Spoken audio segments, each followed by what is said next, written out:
దేవుని వాక్యాన్ని ధ్యానిద్దాము.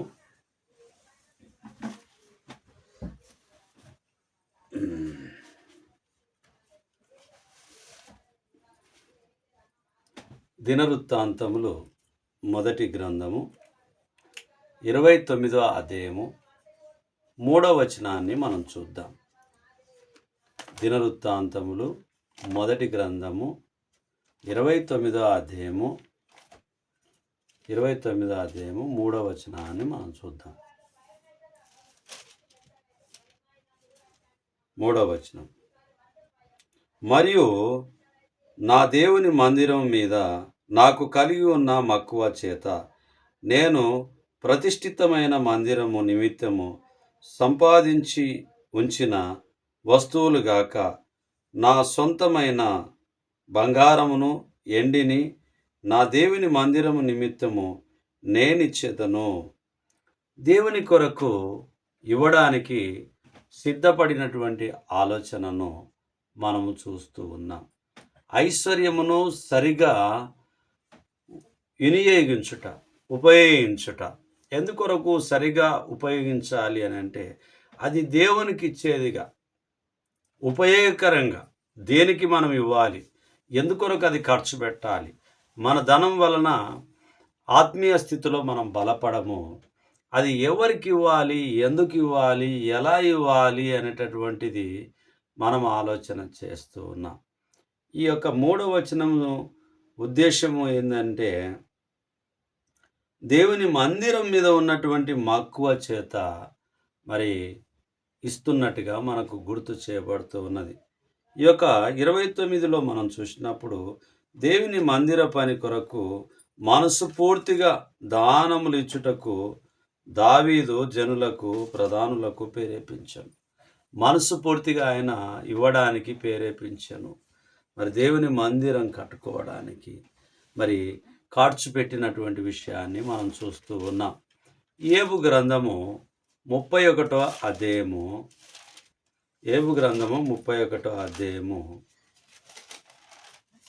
16వ వచనాన్ని చూసినప్పుడు, బీదలు ఇచ్చయించిన దానిని నేను బిగపట్టిన ఎడలను, ఇదవరాండ్ర కన్నులు క్షీణింపజేసిన ఎడలను, తల్లిదండ్రులు లేని వారిని నా అన్నంలో కొంచెమైనను తిననీయక నేను ఒంటరిగా భోజనం చేసిన ఎడలను, ఎవడైనను వస్త్రహీనుడై చచ్చుట నేను చూడగాను, బీదలకు వస్త్రం లేకపోవట నేను చూడగాను, వారి దేహంలో నన్ను దివింపకపోయిన ఎడల, వారు నా గొర్రెల బొచ్చు చేత వేడిమి పొందకపోయిన ఎడలను, గుమ్మములో నాకు సహాయం దొరుకునని తండ్రి లేని వారిని నేను అన్యాయం చేసిన ఎడలను,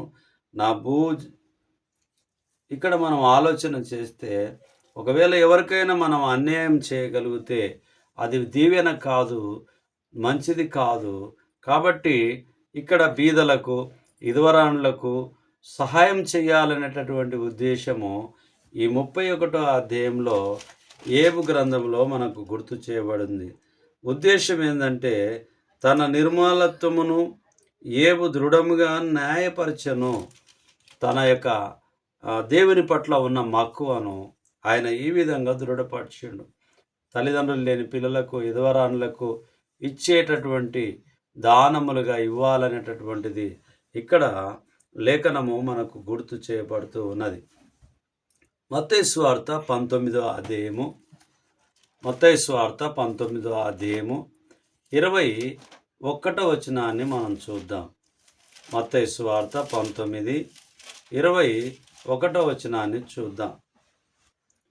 అందుకు యేసు, నీవు పరిపూర్ణుడవగుటకు కోరిన ఎడల పోయి నీ ఆస్తి అమ్మి బీదలకిమ్ము, అప్పుడు పరలోకమందు నీకు ధనము కలుగును, నీ వచ్చి నన్ను వెంబడించుమని అతనితో చెప్పాను. ఈ లోకంలో ఉన్నటువంటి ధనాన్ని, నీవు ఆస్తిని అమ్మి బీదలకిమ్ము అంటే, బీదలకు ఇచ్చినప్పుడు నాకు ఇచ్చినట్టుగానే అనేటటువంటి ఉద్దేశాన్ని, అది అమ్మి నీవు బీదలకిచ్చి నన్ను వెంబడించుమని చెప్పి యేసు ప్రభు వారు గుర్తు చేస్తే, మిక్కిలి ఆస్తి కలిగినటువంటి ఆ యవనస్తుడు బాధపడుతూ తాను వెళ్ళిపోయాడు. యేసు ప్రభు వారిని వెంబడించలేకపోయాడు. మనం కూడా ఈ లోకంలో ఆస్తిని బట్టి ఒకవేళ దేవునికి దూరం అవుతూ ఉంటున్నామో జ్ఞాపకం చేసుకుందాం. దేని కొరకు మనం దీనిని ఉపయోగించాలనో అది మనము సరైనటువంటి పద్ధతిలో గుర్తుపెట్టుకునే వారిగా, దేనికి ఖర్చు పెట్టాలనో దేనికి ఖర్చు పెట్టకూడదో దానిని మనం ఆలోచన చేయగలిగిన వారిగా ఉంటూ ఉన్నాం. లూకా సువార్త 16వ అధ్యాయము 9వ వచనాన్ని చూసినప్పుడు, అన్యాయపు సిరి వలన మీకు స్నేహితులను సంపాదించుకొనుడి. ఎందుకనగా ఆ సిరి మిమ్మను వదిలిపోవునప్పుడు వారు నిత్యమైన నివాసములలో మిమ్మను చేర్చుకొందురని మీతో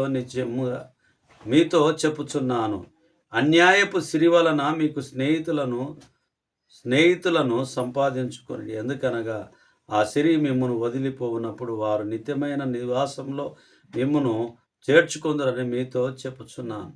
మరి మనము యథార్థత లేని ఒక గృహ నిర్వాహకుని గురించి ఉపమానము తెలియపరచబడుతూ ఉన్నది. యథార్థత లేనటువంటి గృహ నిర్వాహకుని గురించి తెలియపరచబడుతూ ఉన్నది.